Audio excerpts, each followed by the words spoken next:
আসসালামু আলাইকুম সবাইকে। তোমাদের সবাইকে ইজি লার্নিং এর পক্ষ থেকে স্বাগত। আজকে আমরা সেট সম্পর্কে আলোচনা করব, পর্ব 2। আজকে আমরা নবম দশম শ্রেণীর সাধারণ গণিত বইয়ের 23 পৃষ্ঠার কাজে দুইটি অঙ্ক রয়েছে, সেই দুইটি অঙ্কের আমরা আজকে সমাধান করব।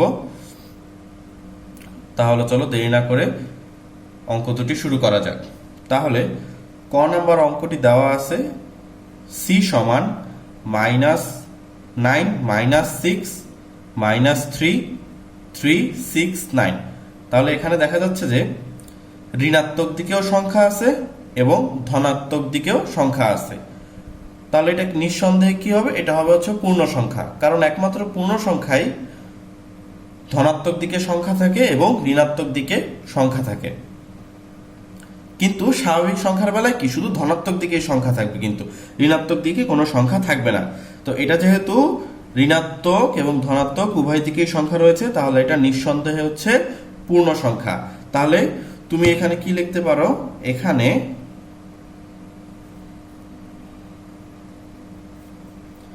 সি সেটের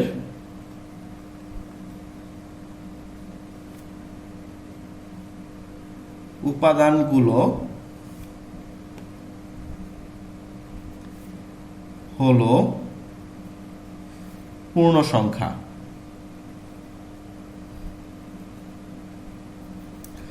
তাহলে বলা যাচ্ছে যে এখানে সি সেটের উপাদানগুলো হলো পূর্ণ সংখ্যা।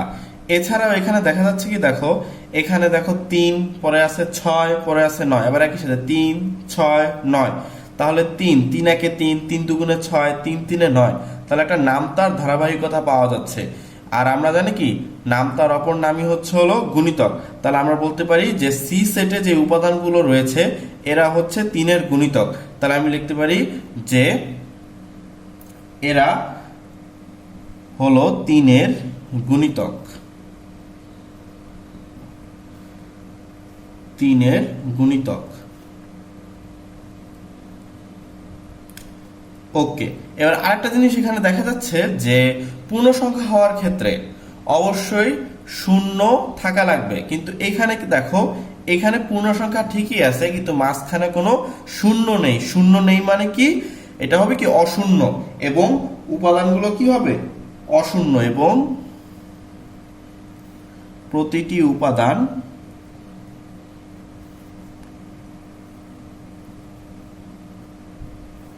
অশূন্য হবে, কারণ এখানে কি কোনো শূন্য নেই। শূন্য নেই মানে হচ্ছে অশূন্য।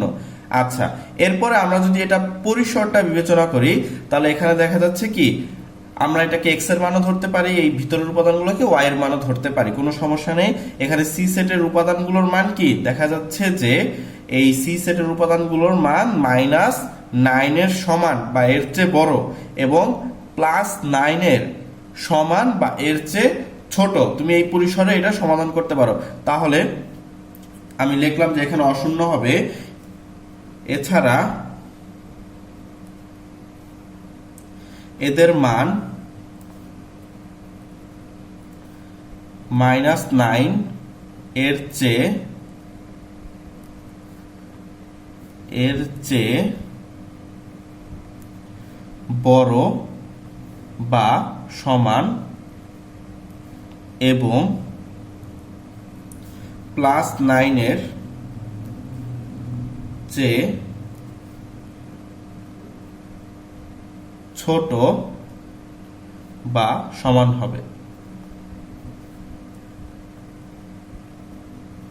ঠিক আছে, তাহলে আমি এই যে বাংলা কথাগুলো লিখলাম এগুলোকে আমি একটু বাস্তবে রূপ দিই।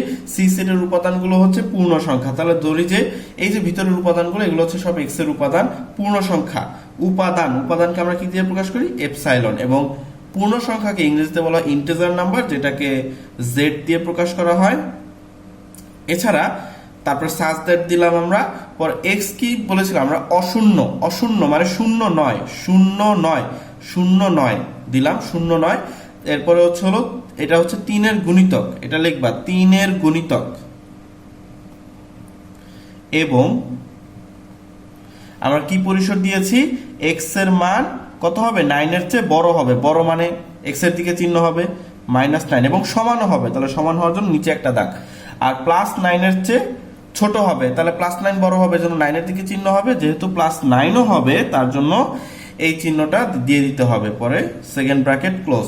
তাহলে দেখো শিক্ষার্থী বন্ধুরা, খুব সহজেই অঙ্কটি সমাধান হয়ে গেল।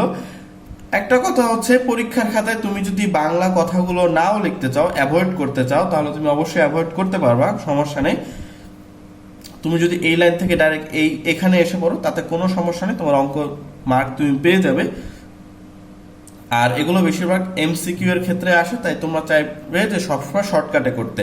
তাহলে আমি আবার একটু রিপিট করে দিচ্ছি তোমাদের জন্য। তুমি এখানে প্রথমে কি দেখতে পাচ্ছ, এখানে ধনাত্মক দিকেও সংখ্যা আছে এবং ঋণাত্মক দিকেও সংখ্যা আছে। তাহলে কোন সংখ্যার ক্ষমতা আছে যার ধনাত্মক দিকেও সংখ্যা থাকবে, ঋণাত্মক দিকেও সংখ্যা থাকবে, সেটার ক্ষমতা আছে পূর্ণ সংখ্যা। ঠিক আছে, তাহলে তুমি বুঝে গেলা যে এক্স এর উপাদানগুলো হচ্ছে পূর্ণ সংখ্যা। ঠিক আছে, এবার তুমি পূর্ণ সংখ্যায় 0 থাকার কথা, কিন্তু এখানে 0 নাই, তার মানে এক্স এর মান 0 হবে না, এক্স এর মান 0 হবে না। এরপর তুমি এখানে একটা নামতার ধারাবাহিকতা দেখতে পাচ্ছ, আর নামতার অপর নাম কি বলা হয়, গুণিতক বলা হয়। তাহলে তুমি লিখে দিলে এটা হচ্ছে 3 এর গুণিতক, কারণ এখানে দেখো 3 এর নামতা আছে, কিন্তু 3 একে 3, 3 দুগুণে 6, 3 3 9, আবার এইদিকেও সেম। এরপরে তুমি কি দেখতে পাচ্ছ যে এই এক্স এর মান হচ্ছে -9 এর সমান বা তার চেয়ে বড়, আর +9 এর সমান বা তার চেয়ে ছোট। ঠিক আছে, তুমি খুব সহজেই অঙ্কটি এইভাবে করে দিতে পারবে। আচ্ছা, এবার আমরা তোমাদের কাজের যে খ নাম্বার যে অঙ্কটি আছে সেটা আমরা একটু সমাধান করব খুব সহজেই।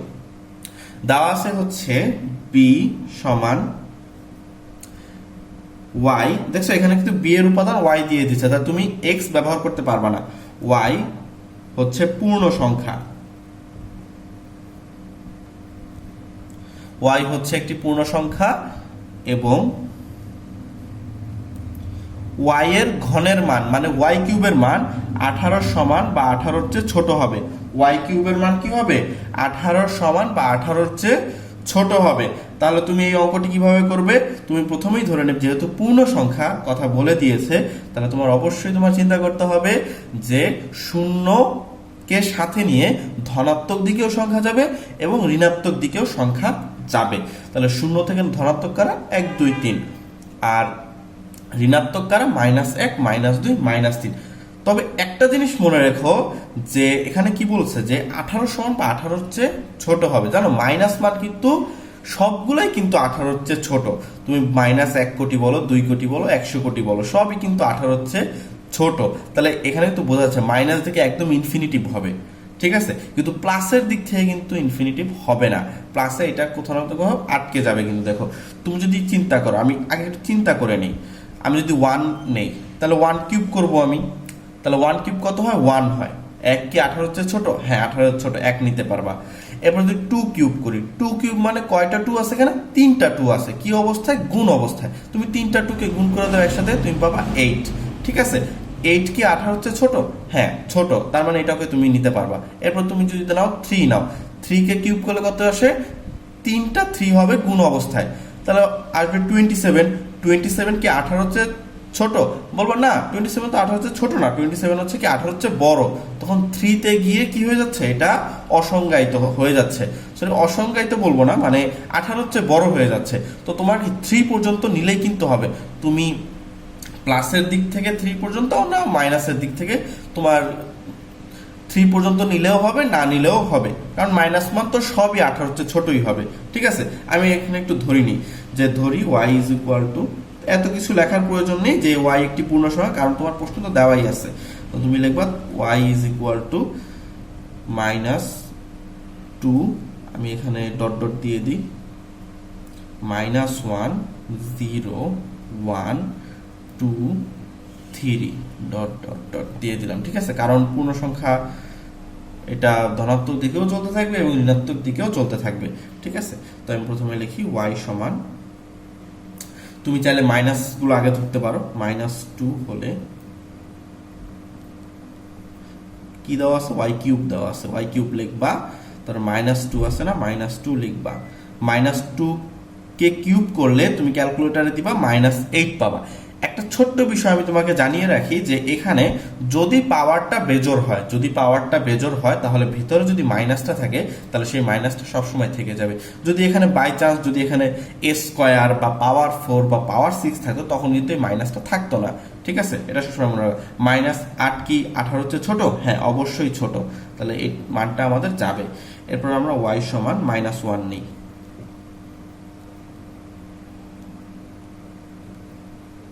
-1 কিউব, তুমি -1 কে কিউব করো -1ই পাবে। ঠিক আছে, -1ও কি 18 হচ্ছে ছোট। এরপরে নিয়ে y = 0 নিয়ে দেখি। এবার শূন্য তো কি অশূন্যকে যাই করি না কেন শূন্যকে কিউব করলে কি শূন্যই হবে এবং সেটাও 18 হচ্ছে ছোটই হবে। এরপর আমরা y সমান 1 নেই। 1 কে কিউব করলে কি হবে? 1ই হবে। আর 1 কি অবশ্যই 18 হচ্ছে ছোট, তাহলে আমরা 1ও নিতে পারবো। এরপর আমরা y সমান 2 নিই। তাহলে কি হবে? y cube = 2 cube. 2 K cube করলে কত আসে? 8 আসে। 8ও কি 18 হচ্ছে ছোট। এরপর আমরা y সমান 3 নেই।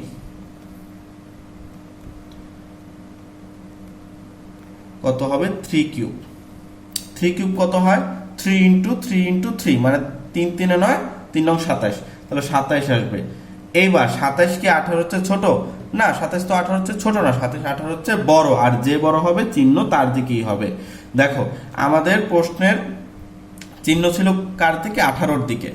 ঠিক আছে, কিন্তু এখানে চিহ্ন কি পরিবর্তন হয়ে গেল না? তার মানে তোমার অঙ্কের সমাধানটা কিন্তু এখানেই শেষ।